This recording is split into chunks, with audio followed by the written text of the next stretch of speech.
ਬਹੁਤ ਸਾਰੇ ਲੋਕ ਜੋ ਪ੍ਰੋਟੈਸਟ ਕਰ ਰਹੇ ਆ ਨਿਊ ਜਰਸੀ ਦੇ ਵਿੱਚ ਇੱਕ ਆਈਸ ਫੈਸਿਲਿਟੀ ਆ ਉਹਦੇ ਆਪੋਜ਼ਿਟ ਉਹ ਕਹਿ ਰਹੇ ਆ ਵੀ ਇੱਥੇ ਜਿਹੜੀਆਂ ਕੰਡੀਸ਼ਨਸ ਆ ਲੋਕਾਂ ਦੀਆਂ ਜੋ ਰੱਖੇ ਗਏ ਆ ਉਹ ਜਾਨਵਰਾਂ ਨਾਲੋਂ ਵੀ ਬਦਤਰ ਹੈਗੀਆਂ ਆ। ਕਿਸੇ ਤਰ੍ਹਾਂ ਦੀ ਮੈਡੀਕਲ ਫੈਸਿਲਿਟੀ ਨਹੀਂ, ਖਾਣ ਪੀਣ ਨੂੰ ਨਹੀਂ ਦਿੱਤਾ ਜਾਂਦਾ, ਘੱਟ ਰਹਿਣ ਨੂੰ 50-50 ਜਾਣੇ ਇੱਕ ਰੂਮ 'ਚ ਰੱਖੇ ਹੋਏ ਹੈਗੇ ਆ।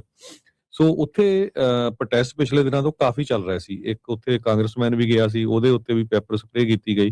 ਹੁਣ ਇਹ ਖਬਰ ਆ ਰਹੀ ਆ ਵੀ ਦਰਜਨਾਂ ਦੇ ਕਰੀਬ ਲੋਕਾਂ ਨੂੰ ਅਰੈਸਟ ਕੀਤਾ ਗਿਆ ਹੈ, ਕਿਉਂਕਿ ਨਿਊ ਜਰਸੀ ਦੇ ਜਿੱਥੇ ਇਹ ਡਿਲੈਨੇ ਹਾਲ ਹੈਗਾ, ਜਿਹੜੀ ਇਹ ਫੈਸਿਲਿਟੀ ਆ, ਉੱਥੇ ਕਰਫਿਊ ਲਾ ਦਿੱਤਾ ਗਿਆ ਸੀ, ਕਿਉਂਕਿ ਇੰਨੀ ਵੱਡੀ ਗਿਣਤੀ ਦੇ ਵਿੱਚ ਲੋਕ ਉੱਥੇ ਪਹੁੰਚਣੇ ਸ਼ੁਰੂ ਹੋ ਗਏ ਸੀ। ਸੋ ਨਿਊਯਾਰਕ ਇਮੀਗ੍ਰੇਸ਼ਨ ਡਿਟੈਂਸ਼ਨ ਸੈਂਟਰ ਦੇ ਵਿੱਚ ਉਹਨਾਂ ਨੇ ਇਹ ਕਿਹਾ ਵੀ ਜਿਹੜੀਆਂ ਵਾਇਲੈਂਟ ਕਲੈਸ਼ਸ ਹੋਈਆਂ, ਜਿਹੜੇ ਲੋਕਾਂ ਨੇ ਉੱਥੇ ਪੱਥਰਬਾਜ਼ੀ ਜਾਂ ਹੋਰ ਕਰਨ ਦੀ ਕੋਸ਼ਿਸ਼ ਕੀਤੀ ਹੈਗੀ ਆ, ਲੋਕ ਉੱਥੇ ਹੈਲਮਟਸ ਦੇ ਨਾਲ, ਸ਼ੀਲਡਸ ਦੇ ਨਾਲ, ਗੈਸ ਮਾਸਕ ਦੇ ਨਾਲ ਪਹੁੰਚ ਗਏ ਸੀ। ਸੋ ਉਹਨਾਂ ਲੋਕਾਂ ਨੂੰ ਅਰੈਸਟ ਕੀਤਾ ਗਿਆ ਹੈਗਾ। ਨਿਊਯਾਰਕ ਪੋਸਟ ਦੇ ਜਰਨਲਿਸਟ ਨੇ ਇਹ ਦੱਸਿਆ ਆ ਵੀ 20 ਤੋਂ ਲੈ ਕੇ 25 ਲੋਕਾਂ ਨੂੰ ਉੱਥੇ ਜਿਹੜਾ ਅਰੈਸਟ ਕਰ ਲਿਆ ਗਿਆ ਹੈਗਾ ਆ।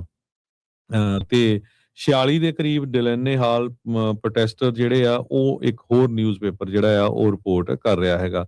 ਬਹੁਤ ਸਾਰੇ ਲੋਕ YouTube ਦੇ ਉੱਤੇ ਵੀ ਵੀਡੀਓਜ਼ ਪਾ ਰਹੇ ਆ ਤੇ ਉੱਥੇ ਕਾਫੀ ਜ਼ਿਆਦਾ ਜਿਹੜੀ ਮਾਹੌਲ ਆ ਉਹ ਟੈਂਸ ਬਣਿਆ ਹੋਇਆ ਸੀ। ਇਸੇ ਕਰਕੇ ਉੱਥੇ ਜਿਹੜਾ ਕਰਫਿਊ ਲਾਇਆ ਗਿਆ ਸੀ, ਪਰ ਫਿਰ ਵੀ ਲੋਕ ਉਹ ਕਰਫਿਊ ਨੂੰ ਤੋੜ ਕੇ ਵੀ ਜਿਹੜੇ ਪ੍ਰੋਟੈਸਟ ਕਰੀ ਜਾਂਦੇ ਸੀ ਤੇ ਹੁਣ ਕਹਿੰਦੇ ਵੀ 46 ਲੋਕਾਂ ਨੂੰ ਜਿਹੜਾ ਅਰੈਸਟ ਕਰ ਲਿਆ ਗਿਆ ਹੈਗਾ। ਜੀ।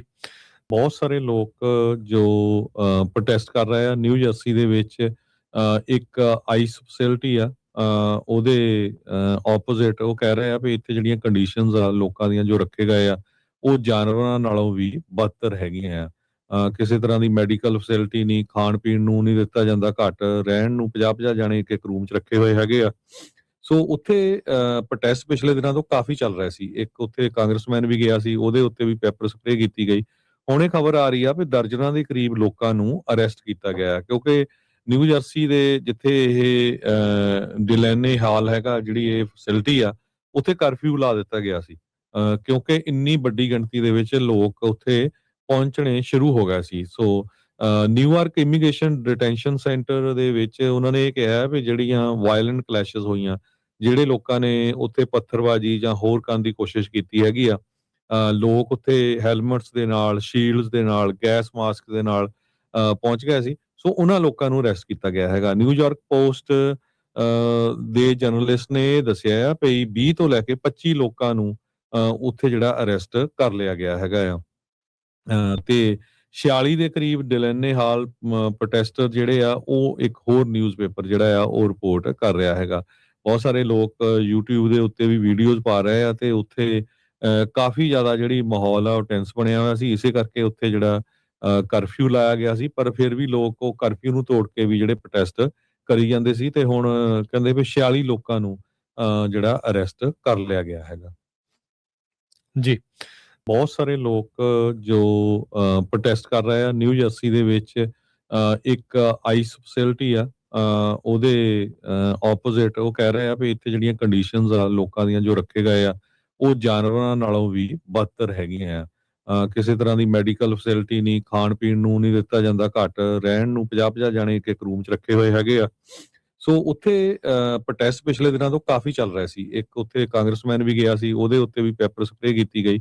ਹੁਣ ਇਹ ਖਬਰ ਆ ਰਹੀ ਆ ਵੀ ਦਰਜਨਾਂ ਦੇ ਕਰੀਬ ਲੋਕਾਂ ਨੂੰ ਅਰੈਸਟ ਕੀਤਾ ਗਿਆ ਹੈ, ਕਿਉਂਕਿ ਨਿਊ ਜਰਸੀ ਦੇ ਜਿੱਥੇ ਇਹ ਡਿਲੈਨੇ ਹਾਲ ਹੈਗਾ, ਜਿਹੜੀ ਇਹ ਫੈਸਿਲਿਟੀ ਆ, ਉੱਥੇ ਕਰਫਿਊ ਲਾ ਦਿੱਤਾ ਗਿਆ ਸੀ, ਕਿਉਂਕਿ ਇੰਨੀ ਵੱਡੀ ਗਿਣਤੀ ਦੇ ਵਿੱਚ ਲੋਕ ਉੱਥੇ ਪਹੁੰਚਣੇ ਸ਼ੁਰੂ ਹੋ ਗਏ ਸੀ। ਸੋ ਨਿਊਯਾਰਕ ਇਮੀਗ੍ਰੇਸ਼ਨ ਡਿਟੈਂਸ਼ਨ ਸੈਂਟਰ ਦੇ ਵਿੱਚ ਉਹਨਾਂ ਨੇ ਇਹ ਕਿਹਾ ਵੀ ਜਿਹੜੀਆਂ ਵਾਇਲੈਂਟ ਕਲੈਸ਼ਸ ਹੋਈਆਂ, ਜਿਹੜੇ ਲੋਕਾਂ ਨੇ ਉੱਥੇ ਪੱਥਰਬਾਜ਼ੀ ਜਾਂ ਹੋਰ ਕਰਨ ਦੀ ਕੋਸ਼ਿਸ਼ ਕੀਤੀ ਹੈਗੀ ਆ, ਲੋਕ ਉੱਥੇ ਹੈਲਮਟਸ ਦੇ ਨਾਲ, ਸ਼ੀਲਡਸ ਦੇ ਨਾਲ, ਗੈਸ ਮਾਸਕ ਦੇ ਨਾਲ ਪਹੁੰਚ ਗਏ ਸੀ। ਸੋ ਉਹਨਾਂ ਲੋਕਾਂ ਨੂੰ ਅਰੈਸਟ ਕੀਤਾ ਗਿਆ ਹੈਗਾ। ਨਿਊਯਾਰਕ ਪੋਸਟ ਦੇ ਜਰਨਲਿਸਟ ਨੇ ਇਹ ਦੱਸਿਆ ਆ ਵੀ 20 ਤੋਂ ਲੈ ਕੇ 25 ਲੋਕਾਂ ਨੂੰ ਉੱਥੇ ਜਿਹੜਾ ਅਰੈਸਟ ਕਰ ਲਿਆ ਗਿਆ ਹੈਗਾ ਆ।